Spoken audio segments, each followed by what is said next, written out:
But there's something about it. And getting back to the thing about an alien or an extraterrestrial having some kind of sense to see things that we don't. I mean, these animals like Kiwi and Thor, they get these little flashes of insight. And the thing is that human beings do get that, even non greatly intelligent human beings, but they don't pick up on it. They don't massage it. Get they don't make it more than it is. Uh, and a lot of people become like I've mentioned this woman that I was once involved with, who's now a new age religious scam artist. They do these things and they prey on other people when they should be helping them. And uh, I don't know. It's just odd. We have these abilities and so few people use them.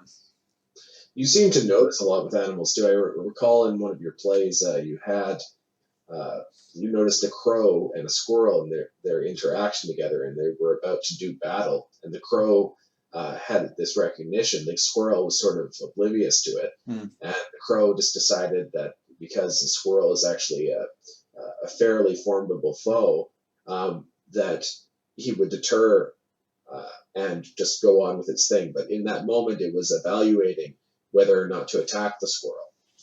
Yeah, and I think I also mentioned in a play how there were two birds. I don't know if they were crows that were either fighting in midair and descended right in front of my car as I was driving home, or they were looking to mate. And my car hit them. They fell to the road, and I could see in my rearview mirror a car that was 4 or 5 lengths behind me finish them off. And it was like but again, those are these little things. These little things happen. Yesterday, when I was at this humane society, I told Jessica about it. There was a cat. There were these two kittens. Uh, One was a beautiful Siamese, light brown with blue eyes. He was adopted by this girl right away. Well, I shouldn't say girl, young woman, maybe in her mid-20s, and she had her friend with her, or maybe they were lovers or whatnot. I don't know. They seemed a little odd. They said they had a few cats, and they went to this big cat who looked like Mango Moss, this big orange cat Don Moss used to have. But this cat hissed at him because I was in the section with kittens and older cats who were a bit had some issues. And then they ended up adopting this beautiful Siamese cat. Then, as I was leaving about an hour and a half later, the brother of this cat was this white cat who reminded me of Kiwi. This little kitten was black with some white markings and looked like it might have been a medium hair or ended up a medium hair. And this cat name was Danny. And I mentioned that to the woman Charlotte, who was this woman Charlotte, who was at the center there. And then this Danny cat, this Italian woman, maybe late 30s, early 40s, had these two young kids, 10, 12 years old, a boy and a girl. And the boy's name was Danny. And they both gravitated to this Danny kid, so they adopted him. Those are the two cats that were adopted while I was there. And right there, cat named Danny. There's the boy named Danny. There's Danny. As I left, I said to them, remember, whatever you name this cat, remember he was always a dandy to start with, and that's a good name. So right there's a potential short story or a poem that, Yes. and you have to notice that. And this one cat that I mentioned named Dolce, I taken out and held her, but there was a green sign that I didn't bother reading. And I guess I wasn't supposed to take it out, but 2 days she snuggled up with me. So because I violated these rules, if she's still there today, we may end up adopting her. Um, uh, and so there's all of these little, I was driving home from work. Yeah, I worked like 10 hours and it was back busting, but no one does anything when I'm off. I have to do so much shit. I unload these trucks. I do stuff for the night crew because they're either incompetent or they don't. The two young kids don't work. The boss of the store, his mother just recently died, so he's not there. So my boss, the grocery manager, is doing all this work. He's overworked. I'm overworked, and yet there are these moments that you see little things. I remember couple of months ago, this woman who I had mentioned early in the year, who I worked with, who's really bitchy, and I had to file charges to get her to stop harassing me and some other people who complained about her too. I found out that there was this ragged cat with a fucked up eye.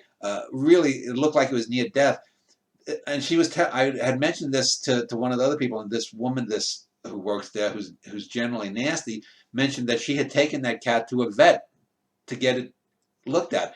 So here's this nasty woman who did something very nice and decent to an animal that wasn't hers, and so it gets to the point that you can't ever be 100% certain about everyone, and that doesn't mean she's a nice person overall. She's still nasty to other people.